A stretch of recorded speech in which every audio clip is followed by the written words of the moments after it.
நாட்டின் பிரதமராக தொடர்ந்து மூன்றாவது முறையாக நரேந்திர மோடி இன்றிரவு 7:15 மணிக்கு பதவியேற்க உள்ள நிலையில் மத்திய அமைச்சரவையில் இடம்பெறும் கூட்டணி கட்சியினர் யார் என்பது தொடர்பான விவரங்களை நம்முடைய செய்தி அரங்கிலிருந்து தேவப்பிரியன் வழங்குவார். நன்றி அபிநயா. தற்போது மத்திய அமைச்சரவையில் யார் யார் இடம்பெறக்கூடும் அப்படின்றது தான் இன்று காலை முதல் பேசப்படக்கூடிய மிக முக்கிய தகவலாக இருக்கு. அந்த வகையில் நியூஸ் 18 தமிழ்நாடு இன்று காலை முதலே சுமார் 14 பேருடைய பட்டியலை வெளியிட்டது. இவர்கள் மத்திய அமைச்சரவையில் இடம்பெறக்கூடும் அப்படின்றது தான். இதில் நம்ம டீகோட் பண்ணி பார்க்கும்போது நமக்கு தெரிந்திருக்கக்கூடிய செய்தி என்ன அப்படின்னு பார்க்கும்போது, கூட்டணி கட்சியினருக்கு ஒரு முக்கியத்துவம் என்றது கொடுக்கப்பட்டிருக்கு இந்த முதல் முறையாக அமைச்சரவை பதவியேற்பு நிகழ்ச்சியில். அதற்கு பிறகு மாநில வாரியாக இதில் ஒரு பிரதிநிதித்துவம் கொடுக்கப்படுவதற்கான வாய்ப்பு இருக்குது. உதாரணத்திற்கு கர்நாடகாவிலேருந்து HD குமாரசாமி போகிறாரு, அதே மாதிரி அசாம்லேருந்து கிரண் ரிஜிஜு இந்த மாதிரி போகிறாங்க. மற்றும் ஒடிசா இதர இருக்கக்கூடிய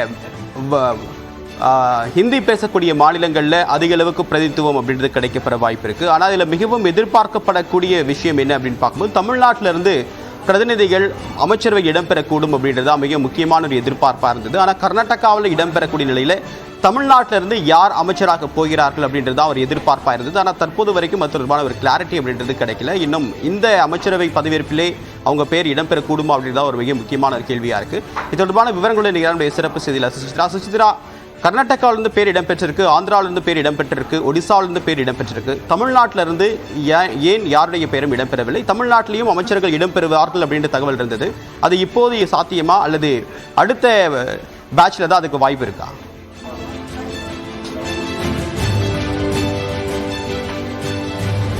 தீபா, முதற்கட்டமாக இன்று பதவியேற்க உள்ள எம்பிக்கள் அமைச்சர்களாக பதவியேற்க உள்ள அவர்களுடைய பெயர் பட்டியல் தான் தற்பொழுது வெளியாக இருக்கிறது. மிக முக்கியமாக யாரெல்லாம் தற்பொழுது எம்பியாக இருக்கிறார்களோ, மக்களவை மற்றும் மாநிலங்களவையினுடைய 2 அவைகளையும் சேர்த்து யாரெல்லாம் எம்பிக்களாக இருக்கிறார்களோ அவர்களுடைய பெயர் அடங்கிய பட்டியல் மட்டுமே முதற்கட்டமாக வெளியாகி இருக்கிறது. அந்த வகையில் தான் கர்நாடகாவில் இருந்து JDS தலைவரும் மிக முக்கியமான முன்னாள் கர்நாடகாவுடைய முதல்வருமான குமாரசாமிக்கு மத்திய அமைச்சரவையில் கேபினெட் பொறுப்பானது வழங்கப்பட உள்ளது மிக முக்கியமாக பார்க்கப்படுகிறது. அதன் அடிப்படையில் தான் தற்போதைய எம்பிக்களுடைய பழைய பட்டியல் முதற்கட்டமான அந்த அமைச்சரவைக்கான ஒரு பட்டியலாக அதிகாரப்பூர்வமாக அறிவிக்கப்பட்டுள்ளது. தமிழ்நாட்டை பொறுத்தளவில் அடுத்து வெளிவரும் இருக்கும் அந்த பட்டியலில் இடம்பெறுவதற்கான வாய்ப்புகள் மிக அதிகமாகவே பார்க்கப்படுகிறது. தமிழிசை சவுந்தரராஜன், எல் முருகன், அண்ணாமலை ஆகியோரில் யாரேனும் இருவருக்கு இந்த ஒரு அமைச்சர் பொறுப்பு என்பது வழங்கப்படும் என்ற ஒரு தகவலானது வெளியாக இருக்கிறது. இன்றைய அந்த பதவியேற்பை மிக முக்கியமாக பார்க்கும் பட்சத்தில் கூட்டணி கட்சிகளுக்கான முக்கியத்துவம் நீங்கள் ஏற்கனவே கூறியது போல அதிக முக்கியத்துவம் என்பது வழங்கப்பட்டுள்ளது. தெலுங்கு தேசம் கட்சியை சார்ந்த இருவருக்கு மத்திய அமைச்சரவையில் அந்த ஒரு அமைச்சருக்கான அந்த ஒரு இடமானது பெற்றுள்ளது. மிக முக்கியமாக ஸ்ரீகாகுளத்தினுடைய எம்பியுமான ராம்மோகன் நாயுடுவிற்கு மத்திய கேபினெட் அமைச்சராக இளம் வயதிலேயே இந்தியாவில் கேபினெட் அமைச்சராகும் ஒருவர் என்ற ஒரு அந்தஸ்தை அவர் பெற்றுள்ளார். 36 வயதில் தற்பொழுது அவர் கேபினெட் அமைச்சராக பொறுப்பேற்க உள்ளது குறிப்பிடத்தக்கது. அதே போல தெலுங்கு தேசம் கட்சியினுடைய மற்றொரு நபரான டாக்டர் சந்திரசேகருக்கும் இந்த முறை கேபினெட் பொறுப்பில் இணை அமைச்சரான ஒரு பொறுப்பானது அவருக்கு வழங்கப்பட உள்ளது. அவர் மட்டுமல்லாமல் பீகாரிலிருந்து பல்வேறு தலைவர்களுக்கு குறிப்பாக பாஸ்வானுடைய மகனும் எம்பியும் ஹாஜிபூர் எம்பியுமான சிராக் பாஸ்வான், ஹிந்துஸ்தான் மவானி மோர்ச்சாவினுடைய தலைவர் ஜித்தன் ராம் மஞ்சி ஆகியோருக்கு மத்திய அமைச்சரவையில் கேபினெட் பொறுப்புகளானது வழங்கப்பட உள்ளது மிக முக்கியமாக பார்க்கிறது. JDU தலைவரான ராம்நாத் தாக்கூருக்கும் இந்த முறை கேபினெட் பொறுப்பு வழங்கப்பட்டுள்ளது மிக முக்கியமாக பார்க்கப்படுகிறது. அது தவிர பாஜகவுடைய மூத்த தலைவர்கள் ஏற்கனவே அமைச்சர்களாக இருந்த நிதின் கட்கரி, ராஜ்நாத் சிங், பியூஷ் கோயல் உள்ளிட்டோருக்கும் இந்த முறை மீண்டும் அமைச்சரவை பொறுப்பானது வழங்கப்படுகிறது. கூட்டணி கட்சியான RLD-யிலிருந்து ஜெயந்த் சௌத்ரிக்கும் கேபினெட் பொறுப்பானது வழங்கப்பட்டுள்ளது மிக முக்கியமாக பார்க்கப்படுகிறது. கூட்டணி கட்சிக்கான பிரதிநிதித்துவத்தை இந்த முறை பாஜகவானது கடுமையாக உயர்த்தி வழங்கியிருக்கிறது. இந்த அமைச்சர்கள் அனைவருமே இன்று நடைபெறவுள்ள அந்த பதவியேற்பு விழாவின் பொழுது பிரதமர் மோடியோடு பதவியேற்கிறார்கள்.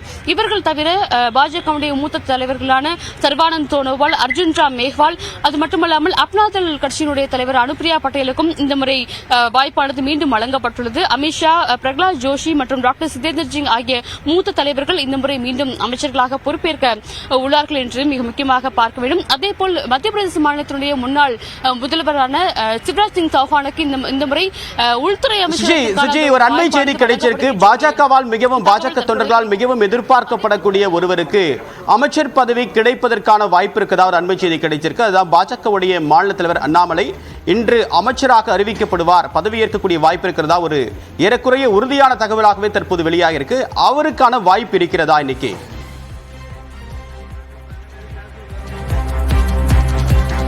நிச்சயமாக பாலா, ஏற்கனவே வந்து பிரதமர் கூறியது போல தமிழ்நாட்டில் பாஜகவினுடைய வாக்குகள் எண்ணிக்கை என்பது அதிகமாக இருக்கு. சீட் கிடைக்கவில்லை என்றாலும் வாக்கு சதவிகிதம் என்பது கடுமையாக உயர்ந்திருக்கிறது. அதற்கான காரணம் மாநிலத்தில் உள்ள பாஜக தலைவர்கள் தான் என்ற ஒரு கருத்தை அவர் கூறினார். அதன் அடிப்படையில் வெகு வாரியான வாக்கு வங்கியை பெற்றதன் அடிப்படையில் அண்ணாமலைக்கு நிச்சயமாக இந்த முறை மத்திய கேபினெட்டில் இணையமைச்சர் பொறுப்பானது, முக்கிய இலாக்கா ஒன்றில் இணையமைச்சர் பொறுப்பானது வழங்கப்படுவதற்கான வாய்ப்புகள் இருப்பதாக ஏற்கனவே கூறப்பட்ட நிலையில் அதற்கான ஒரு ஆல்மோஸ்ட் ஒரு கன்ஃபர்மேஷன் அப்படின்றது நமக்கு இப்போ கிடைக்கப்பட்டிருக்கு. பல்வேறு ஒரு எதிர்பார்க்கப்பட்ட ஒரு பொறுப்பை தென்னிந்தியாவை பொறுத்தளவில் தமிழ்நாட்டில் பாஜகவுடைய வளர்ச்சி என்பது மிக மிக முக்கியமாக பாஜகவிற்கு பார்க்க முடியும் பட்சத்தில் 26ஆம் ஆண்டு சட்டப்பேரவை தேர்தலும் நடைபெற உள்ள நிலையில் தற்பொழுது அந்த போக்கஸ் தமிழ்நாடு அப்படின்ற ஒரு காரணத்தின் அடிப்படையில் அண்ணாமலைக்கு நிச்சயமாக மத்திய அமைச்சர் பொறுப்பானது வழங்கப்பட உள்ளது. மேலும் கூடுதலாக மற்றும் இன்னும் ஒருவருக்கு மொத்தம் 2 பேருக்கு தமிழ்நாட்டிலிருந்து வழங்கப்படலாம். அதில் முதற்கட்டமாக மாநில தலைவர் அண்ணாமலைக்கு இந்த முறை இன்று அவர் பொறுப்பேற்பதற்கான வாய்ப்புகள் மிக அதிகமாக இருப்பதாகத்தான் பார்க்கப்படுகிறது.